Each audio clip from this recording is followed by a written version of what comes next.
What's up, everyone? I am Symone Stanley, and this is RYZE Hoops, here with another one of our 2022 basketball season previews. Here with me is Coach Dasinger for the Etowah Eagles. Coach, thank you so much. Thank you for having me. It's a pleasure. Of course. So, Coach, we were talking before. You described last season as a roller coaster. What were some of your biggest takeaways from last year? I mean, from a coaching standpoint, I got to be a lot better. I've got a game plan for when guys go down. I don't think we did a very good job of doing that towards the end. We were rolling. We had just beat Buford by about 15-16, and then some adversity hit, and we weren't really prepared, and that's on me as a coach. Our kids played their tails off, and they played really, really hard. And so one thing I've learned is, the roller coaster is a lot of fun because you got great people on it, but as a coach, you got to be prepared for all the ups and downs and not just when it's going great. It's easy to coach when it's going great. And I let our guys down last year when we hit some adversity. And so that is at the forefront of our mind in our preseason practices. So looking at the preseason, which is going on right now, basically about to wrap up soon, what has been the focus for the team when it comes to conditioning and maybe certain areas y'all want to strengthen on the court? Yeah, we're putting a real big issue on one more pass. We've got a lot of really good shooters, and so for us to get everybody comfortable being a scoring threat, we need to really emphasize the fact that we got to have the best shot, make the extra pass. It doesn't matter who you are. We've got some studs. Obviously, Brandon's going to Virginia Tech, and Mason is a four-year starter, and then Chase coming in. But we've got to have everybody ready to go.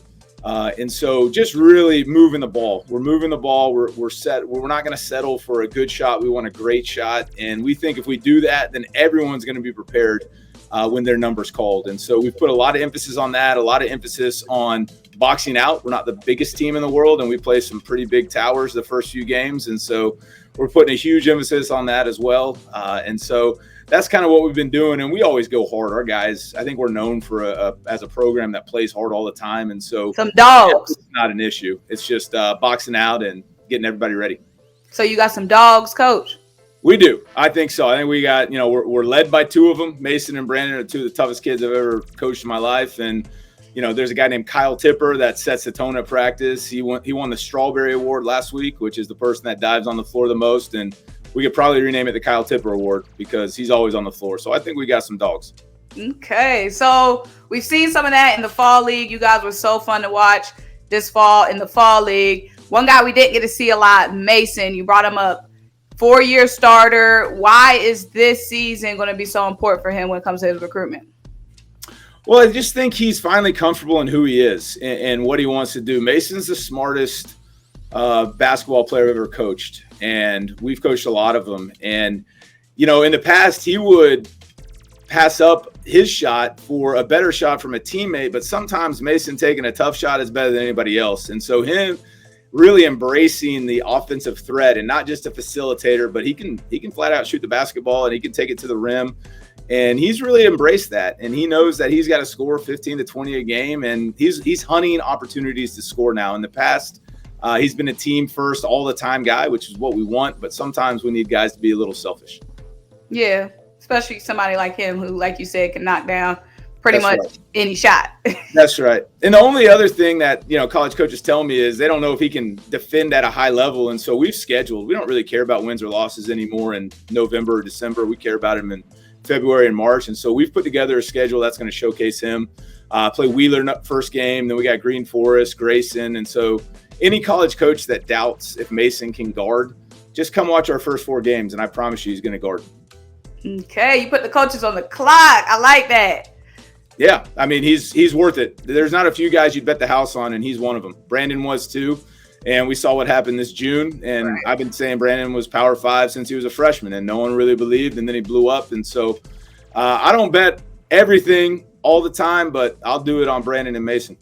Okay, so Coach, you've got some young players on this team. Like I said, we got to see a couple of them in the fall league. Let's talk about Aiden Weaver, because when you have all these games, we have like 10 games going on at once. It's hard to stand out, right, when it's all this action going on. But when I say Aiden consistently stood out in our fall league, how big is he going to be this season? Oh, he's huge. He's the X factor. Yeah, you're at a fall league, and I'm watching our JV time or group. Sometimes they're playing at the same time as varsity, and then like a hush goes over the Lake Point center, and it's Aiden. Aiden's done something crazy. We see it all the time in practice, but he is just a freak athletically. He's young. He's only getting better. He gives us a constant rim threat, which is what we kind of lacked a little bit last year. And, he can shoot the ball. He's the next man up. This year he's going to be huge, but, he's going to be a dude for us the next 3 years. He's a stud and highlight film waiting to happen capability. So, yeah, he's a fun one to watch, and I know our guards love playing with him. They just throw it up there, and he just hammers it. Right. There was one time I was recording, literally about to end the recording, thinking the play is done. He flies out of nowhere. It wasn't even a lob. It was like it had bounced off the rim. You would have thought the play was dead, simple, easy rebound. But he comes in out of nowhere and hammers it down. His spin was at the rim. That's what the kid can do. He's a special young man, and he wants to be better. He wants to work harder every single day. And his athleticism is, getting him a lot of looks right now, but his skill is really you're going to see it this year, and he's huge for us. He puts us in there as a contender. So who's some other younger players on this roster we got to look out for? Dimitri Angelakos is a junior. You probably didn't see much of him in the fall or the summer. He's a big-time baseball player, great pitcher, first-team All-State with our baseball team that went to the state championship, but he can flat-out shoot the basketball. He's one of the best shooters I've coached. He had 8 threes against Miller Grove this year. I think he had 6 in the first half. I mean, when he gets in that zone, it's you can't leave him, and if you hug him, then we got guards that are just going to drive right down your throat. So Dimitri's going to be a guy that's going to be huge for us this year, and then we just got some sophomores that have the privilege of going against Aiden, Mason, Brandon every day, and so they're only getting better. Cooper Heller, DC. Those guys are really, really good. It may not be their year this year, but they're one injury away from stepping in, and we feel confident that they can do it. So overall, what's going to be the key for what you and the team would deem a successful season? That's a great question, because we've struggled with that.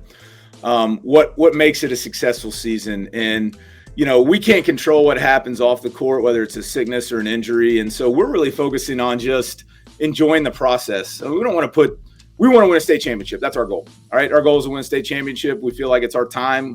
These guys have been in the Etowah district since 7th grade. And so we absolutely want to win a region and state championship, but we don't want to say that's the goal, because if it doesn't happen, if something happens, or it just, someone's just better than us that day, we don't want it to be, we don't want it to feel like a failure of a season.